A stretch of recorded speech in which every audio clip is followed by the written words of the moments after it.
It's the SKOR North Twins Show. All right, SKOR North Twins Show. A little role reversal here.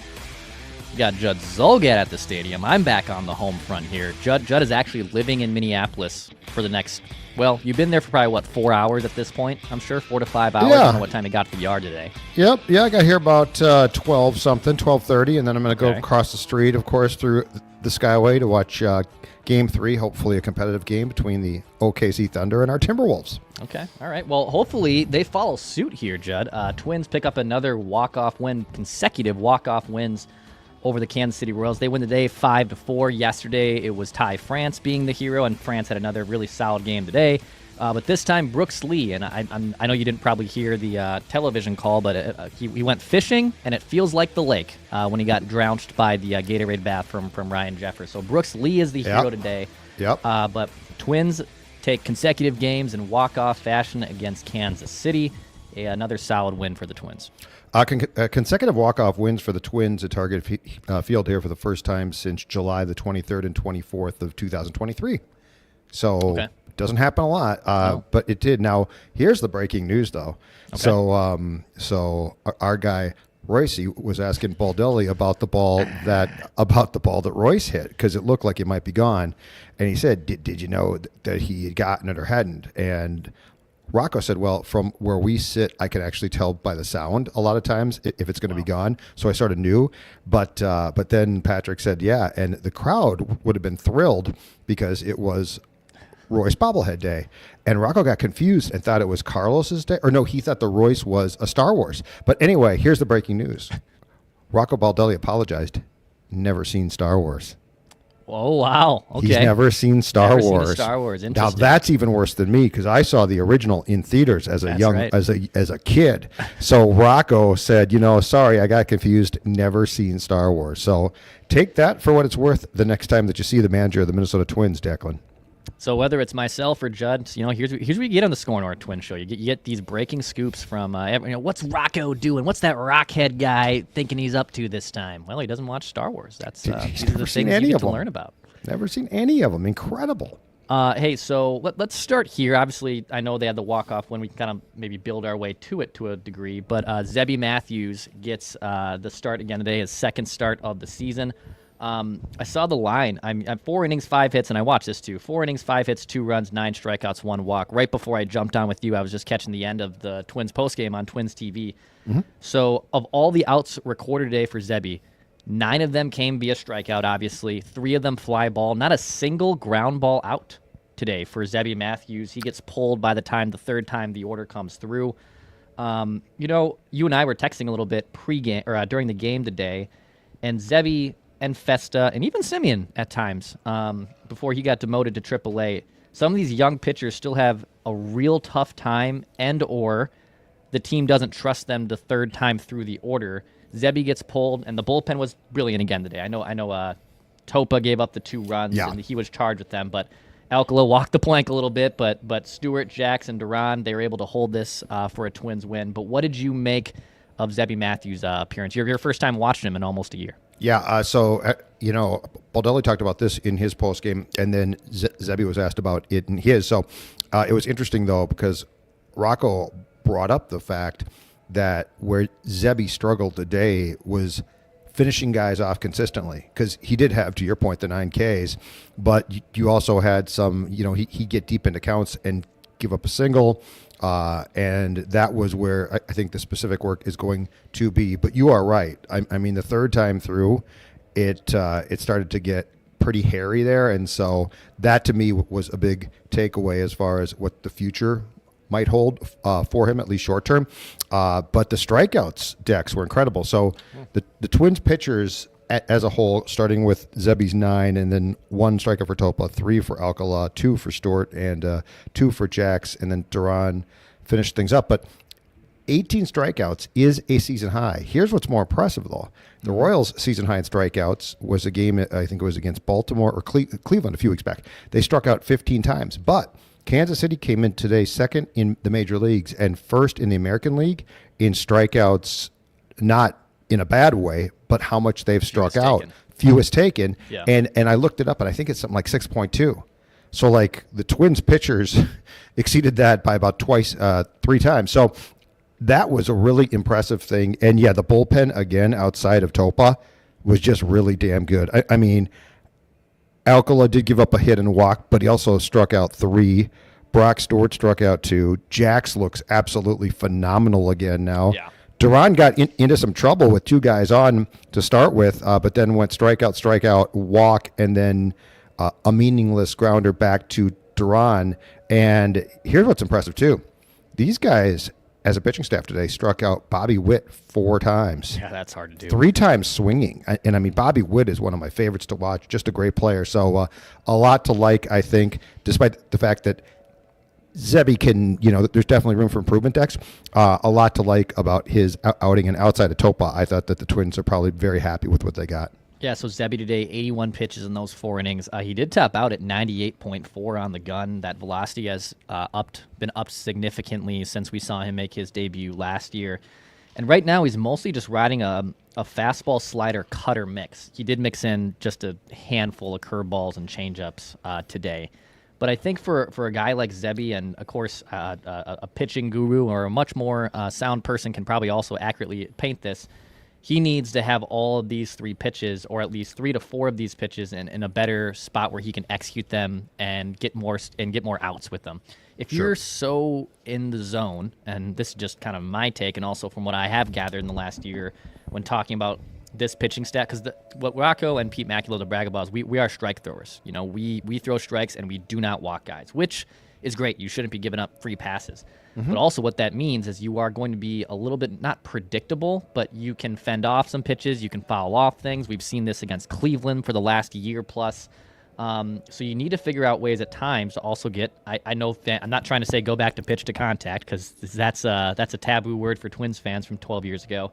But if he can start executing those secondary pitches more, start mixing in more of that cutter, and maybe that slider becomes a little bit better, then I think he can actually be a pretty productive starter long term. But outside of that, like Zebby and Festa right now, when we've seen Festa start with the Twins dating back to last year and a handful of times this year, is these guys are not trusted the third time through the order because they are mostly pretty predictable, and by that time, offenses are catching on to them. And how much is that just a product of the game now, too? I will say this, that this is not a Royals show, but I think one of the biggest head scratchers of this entire game, Michael Wacha the third time through. What were you doing? Like he started to get hit hard. He got out of it, but in the 4th, Brooks Lee lined to center, and then your guy Kody Clemens lined to left, and you sort of said, okay, this is probably like he's starting to scuffle a little bit here. And yes, I am still drafting my apology. It's to come at some date. I don't know which one yet. But anyway, then in the 5th, okay, Bader comes up, home run. Castro hit by a pitch. Now, he got Kersey to pop out foul to third base, but that's Kersey. Vasquez, single. The point was, like, you could see this starting to come. So I do wonder how much a product of today's game is, and I think the answer is obvious, it's probably a lot, is for most guys third time through, right? Like that's become the secret, or not the secret. That's become like the touch point, the breaking point. But yeah, I think the thing that the Twins have that's nice is when you have a bullpen that's this good, and right now really good bullpen. Yep. You have the comfort of you can start Zebby without crossing your fingers that he can go 6, 7. So if you can continue to get what you are getting from your top 3 guys, it's a pretty favorable situation. But yeah, I mean, there's definitely growth there with him. Festa, I know that Festa started, I believe it was on Friday night after they skipped him with a tired arm, which always sort of concerns me because that's like, so, okay, why? But yeah, I think there were, again, and Dex, here's something else too. Mm-hmm. A month and a half ago, if this team is down 4 rip after 5, they're dead. Like, they're absolutely dead. Or I should say after 4.5. And now you said, okay, they're down, but they come out there in the 5th then, down by 4, Bader homers, and you can just start to see it churning. I mean, the difference in the mentality, I don't even care about the skill right now. The difference in the mentality, the mindset of this team from April 20th or so to now is so drastically different. And it just intrigues me because there is this belief now, there is this mentality now that they're going to be fine. And it felt like on April 15th, if you put these guys down by 4, it might as well have been 40 at the time. It's just such an interesting transformation. I believe the Twins TV telecast said it was the first time, I don't think it was all season, but it snapped a long streak of a Twins win when trailing by 4 or more runs. I'm not sure if it was the first time it happened this year. Obviously, typically when you're up by 4 or more runs, you're going to win about 90 to 95% of those games. But they were able to rally here today. And even yesterday, they had 4 hits through 8 innings before they walked it off in the 9th. Today, I should say, they again put together probably some better at-bats. Yeah, Kody Clemens comes up huge with another game-tying home run, which is just, it's remarkable. His OPS is over 1,000. I'm almost sorry. I'm not sorry yet. I'm almost sorry. But I got to see. But the fact you're trending though is very well. If he keeps it up, and I get a sit down with Raj, all is forgiven. Okay. But I don't think Raj has been here yet. I think he's been on the road, Baltimore and Boston, but I don't think we've seen the Rocket at Target Field yet. No. Offensively today, so Brooks Lee is the hero. He goes 3 for 5 at the plate. He obviously gets the game-winning hit. He was scuffling a bit for the better part of this week, but still with Correa getting an off day, and I'm not sure if you were at pregame, and I saw fans like, what the hell? Why is he not in the lineup again? Correa, that is, after having an epic game yesterday and coming off the concussion list. And Rocco touched on the fact that even though he's coming off here, we are going to be a little bit day by day before it's full go, and Correa's playing in every game like he essentially was before he had the concussion. So I wasn't shocked that he got the off day today. But here's Brooks Lee batting cleanup, scuffling a bit, and I know at times you got to give Kody Clemens and Jonah Brides and Brooks Lee at bats here in critical spots in the lineup. But I think the fact he had the base knock today was also pretty big for him.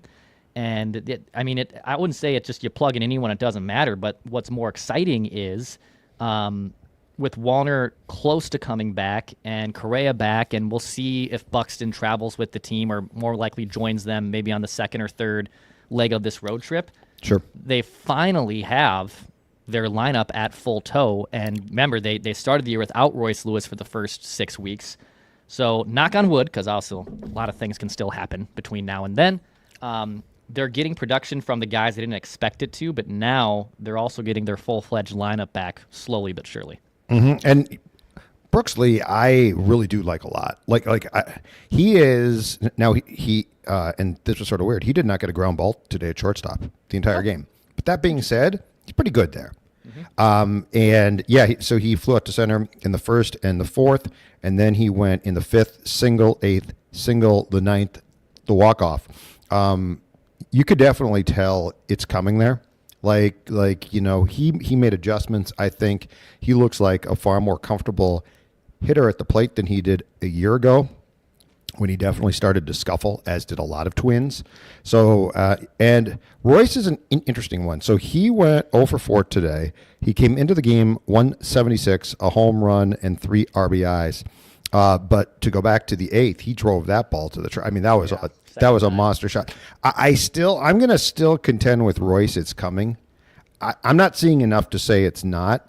Mm-hmm. I do think, and this goes back to something that I said on the Twin Show a couple of days ago with us, which is the most important thing to me now is that he can continue to play. That's what it is. If he can continue to play, I think he's fine. It certainly is not there yet.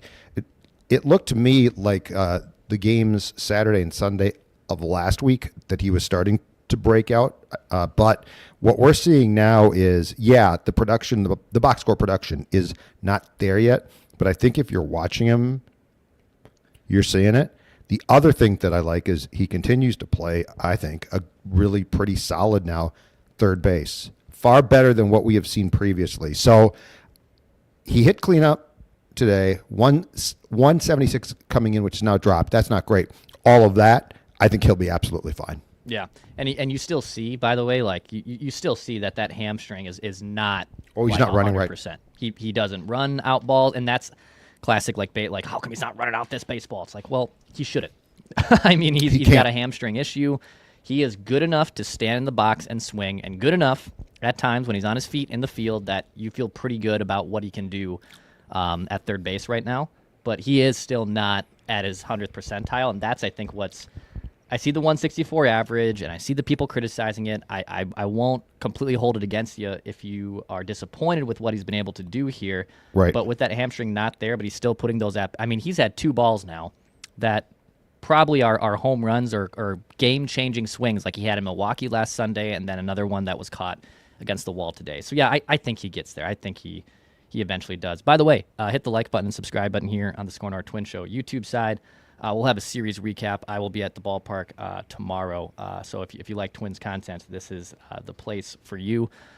Judley, anything else that kind of stood out to you? I know it's kind of we've been running on fumes with Wolves and all this stuff going on. You got out of the Wild playoff run. You haven't been at Target Field in a while.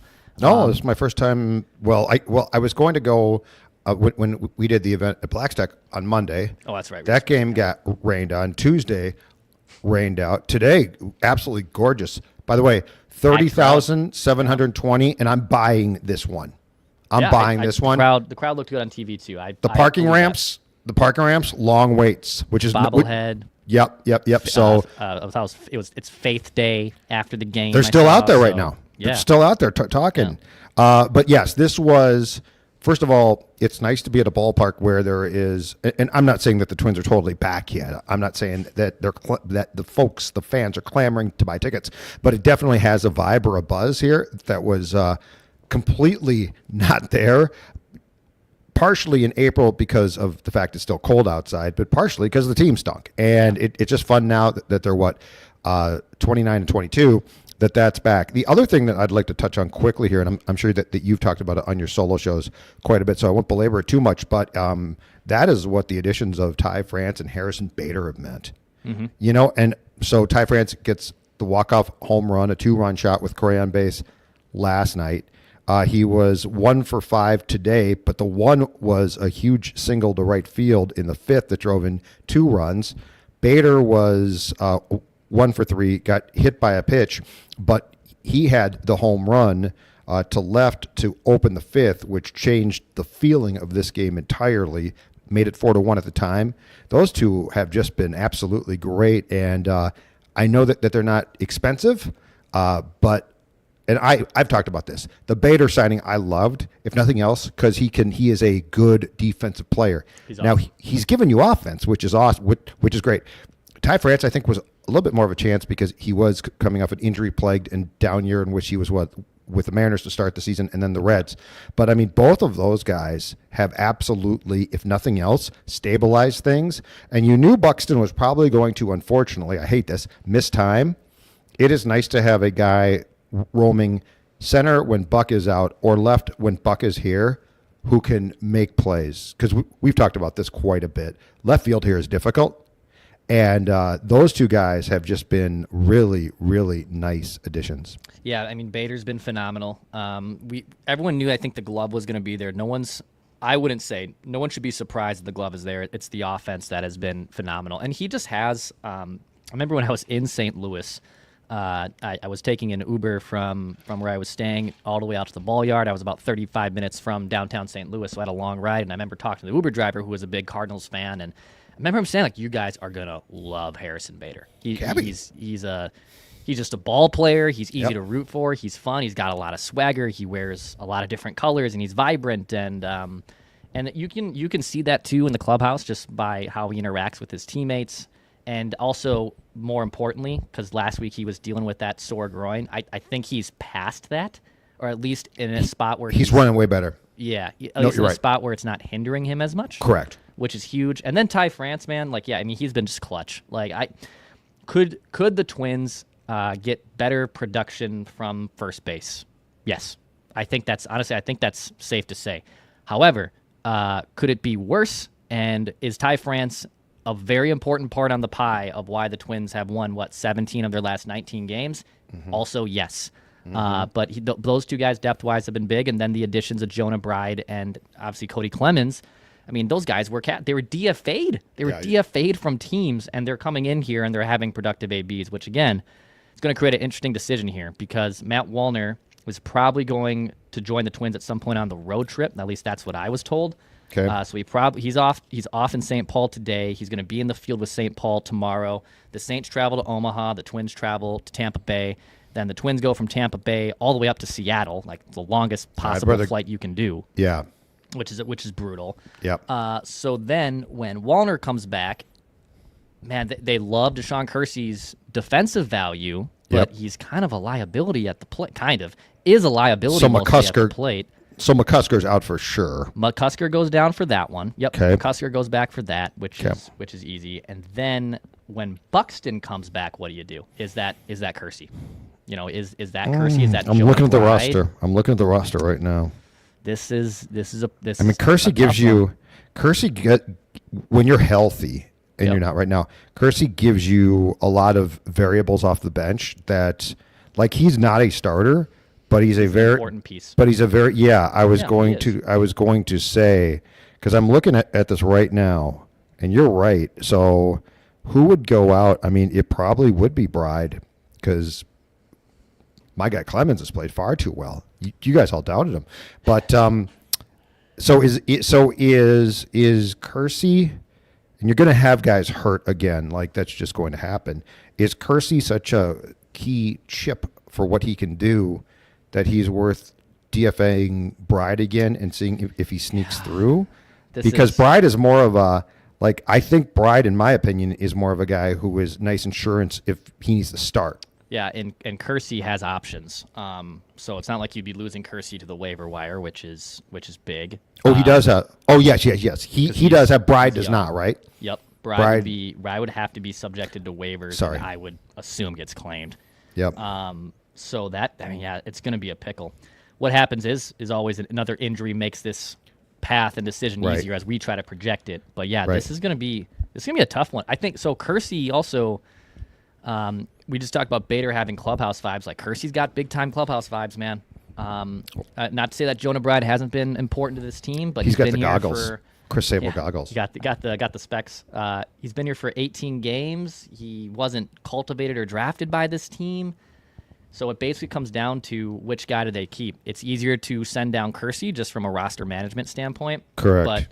But also if you DFA Jonah Bride, I mean, is that going to ruin your season and ruin the clubhouse? I don't think so either. No, and to go back to the bottom of the ninth today, it was interesting that Kersey actually was pinch hit for by Correa. Yeah. And Correa walked. And in the perfect world, Kersey hadn't started. And so you would have actually had Kersey to pinch run for Correa. So that's where he becomes a really interesting piece of the roster. Like you don't think of him because he's not a threat to what you're saying at the plate. But I mean, that would have been nice given the circumstances of what might have taken place. Ultimately, it didn't cost Twins. But, to have a chip like Kersey come in and pinch run for Carlos, who is probably the second slowest guy in the ballpark today to Salvi Perez. God bless Salvi. I love Salvi. Yeah. Salvador Perez is great, but he can't run either.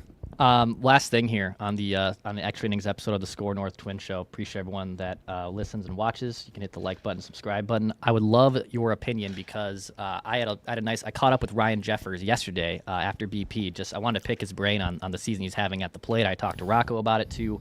Some of this stuff, by the way, I will save. I actually want to unveil it to Plouffe on a Tuesday show. That's fine. This is what I like to do. But what did you think of that? I mean, coming off the bench, and by the way, 0-2. He started 0-2, and he wasn't. I think there probably was more of a better. Why didn't they just pinch hit him for Christian Vazquez? Because then you just make a catching change in the event that it was interesting. Because Trevor then. So they went to the old school. We don't want Trevor to face a lefty. My only question is, did Trevor struggle particularly against that guy? Because, I mean, he definitely has been allowed to face southpaws throughout the season. But what did you think of that Jeffers AB? I know it was the walk. It was an important one, but he does look a lot different at the plate, and he's done some things mechanically that are leading to success, and I'm excited to talk about it more with Plouffe on Tuesday. I love his approach right now. And his power is down, but I think that's actually might be, this is just a total guess, helping.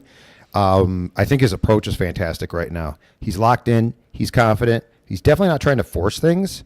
And I think that because of that, he has looked really, really good at the plate. I don't remember the last time I've seen him in this way be locked in. I mean, he's gone through periods where he's swung the bat really well, and at times he has hit for more power. But I think like his ability to take an at bat now has gotten to a place where I'm not sure it's been in his pro career. So that's my assessment. But yes, that at bat was a great one. I am a little bit surprised unless they knew something about Larnach, given what they've done with him, that they did that. You're right that they pinch hit for Larnach and not for Vasquez, who ultimately popped up to shortstop. Oh, that was the great play by Bob. How about Bobby that play? Witt. Bobby Witt Jr. That's the unreal, play that Correa made a couple of weeks ago. But I mean, that play is not makeable. That's Only I thought that ball's in. Only a handful of guys make that play. You're sprinting full speed, and you make that catch with your back to the plate. Yeah. And kids, the key was his back was to the plate, so he could see where the outfielder was. Like that's the difference between the Correa play with Buxton and the play that Correa made. In Boston. The catch that Correa made in Boston, sprinting towards center field, I believe, in that one, was also a phenomenal play. That's really, in the real world, most guys don't make that. Absolutely. By the way, hit that like button and subscribe button here on the SKOR North Twins Show YouTube channel. I'll have another episode tomorrow recapping this Kansas City Royals series. And if you're a Wolves fan and you're a Twins fan, you're in that Venn diagram, we'll have a post-game show. Judd will be at Target Center. Our guy Kyle Teige's in town. He'll also be at Target Center, so we'll break down that after Game 3 between the Wolves and Thunder, so excited to do that. SKOR North Twins Show, hit the like button, subscribe button. Appreciate you guys. We'll be talking at you soon.